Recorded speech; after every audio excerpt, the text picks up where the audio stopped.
kee tulfaatee ka'anaaf feenaa oolte rakkinaaf gadadoo kan nafaan argitee anoo humnaan qabu waa tokko siin godhoo du'ee baaduusillee aansinii hirraanfadhu anoo humnaan qabu waa tokko siin godhoo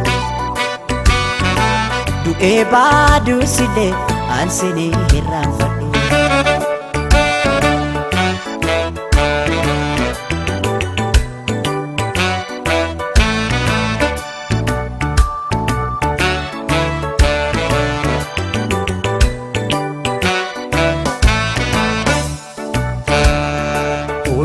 dandeessu koo yaa bara fakkaatu narra gaasiif baha kan akka kee hin jirtu rabbaanaaf si uume hunda kee tottolchee keessa kee fi bifa kee wal qixa bareeche dandeessu koo yaa bara fakkaatu narra gaasiif baha kan akka kee hin jirtu rabbaanaaf si uume hunda kee tottolchee keessa kee fi bifa kee wal qixa bareeche jireenyi koo marri jireenyi dacheerra si malee naan ta'u waa hundi waa mara anoo humnaan qabu waa tokko siin godhu du'ee baduusillee aansinii hirraanfadhu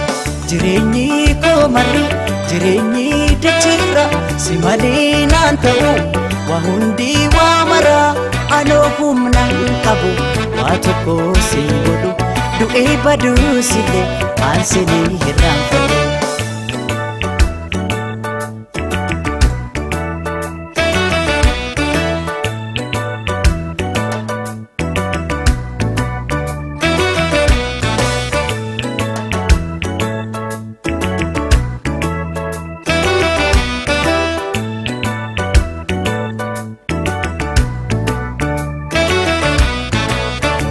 kee tulfaatee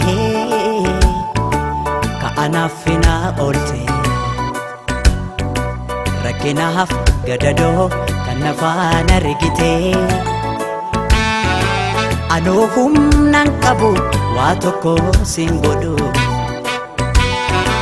du'ee baaduusillee aansinii hirraanfadhu anoo humnaan qabu waa tokko siin godhu du'ee baaduusillee aansinii hirraanfadhu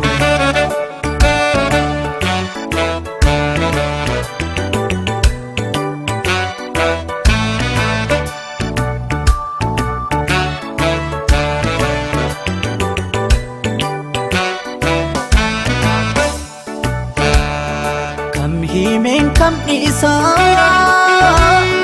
waan ati naaf taate rakkannaanni rakkate gaddinaanni gaddite obseetoo beektuutoo yaa goota jaalala naaf jiraadhu malee maalaan jedha sila kam himeen kam dhiisaa waan ati naaf taate rakkannaanni rakkate gaddinaanni gaddite obsee koo beektuu koo yaa goota jaalala naaf jiraadhu malee maalaan jedha sila waa'ee kee ibsuudhaaf an jechootan qabu yoo jirtuun aan jira kanaan achiin jiru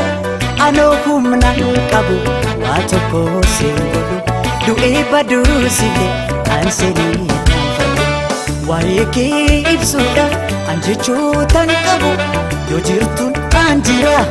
anaan achiin jira anoo humnaan qabu waa tokko si godhu du'ee baduu si kan si irraanfadhu.